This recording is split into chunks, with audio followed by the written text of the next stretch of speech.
দেশের সাইবার আইনকে সময়োপযোগী ও কার্যকর করতে প্রয়োজনীয় আইনি সংস্কার করা হবে বলে জানিয়েছেন তথ্য ও সম্প্রচার মন্ত্রী জহিরউদ্দিন স্বপন।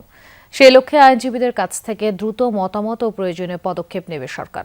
দুপুরে সুপ্রিম কোর্ট ল রিপোর্টার্স ফোরামের বার্ষিক সাধারণ সভায় এ তথ্য জানান তিনি। আর ডিজিটাল মাধ্যমে সাইবার অপরাধ নিয়ন্ত্রণে প্রচলিত আইন যথেষ্ট নয় জানিয়ে এসব আইন যুগোপযোগী করার তাগিদ দেন অ্যাটর্নি জেনারেল।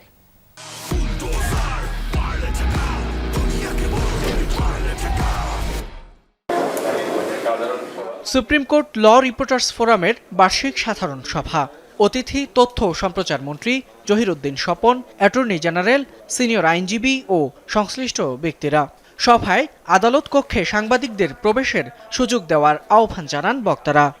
আমরা দেখতে চাই এটা সৌহার্দ্যপূর্ণ পরিবেশের মধ্য দিয়ে এটা ফয়সালা হয়েছে। যদি না হয় আমরা হয়তো নানান কর্মসূচির দিকে যাব। এখানে সারা দুনিয়াতে লাইভ ব্রডকাস্ট হচ্ছে, লাইভ সম্প্রচার হচ্ছে, আর আমরা সাংবাদিকদেরকে কোর্টরুমে ঢুকতে দিচ্ছি না। এটি কোনো সঠিক কাজ হইতে পারে না। এ সময় ডিজিটাল মাধ্যমে সাইবার অপরাধ নিয়ন্ত্রণে প্রচলিত আইন যথেষ্ট নয় জানিয়ে এসব আইন যুগোপযোগী করার তাগিদ দেন অ্যাটর্নি জেনারেল। দিন দিন ডিজিটাল ফর্মে যে ধরনের অপরাধ আমরা প্রতিনিয়ত নতুন মাত্রায় দেখছি, সেগুলো ডিল করার জন্য আমাদের প্রচলিত আইন যথেষ্ট নয়, অপ্রতুল।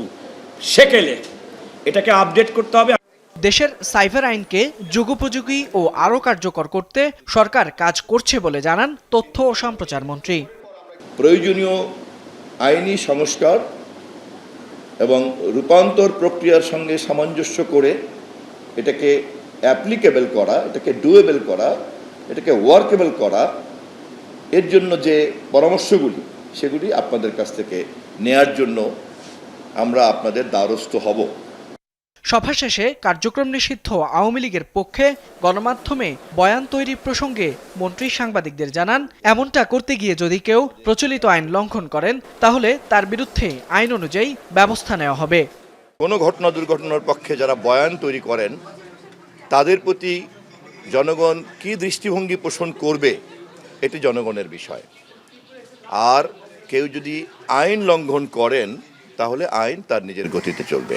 এ সময় গণমাধ্যমকে আরও দায়িত্বশীল ও বস্তুনিষ্ঠ সাংবাদিকতার আহ্বান জানান তথ্যমন্ত্রী। আপনারা একই সঙ্গে আপনাদের এই প্রতিষ্ঠানের ফয়সাল মাহমুদ, যমুনা নিউজ, ঢাকা।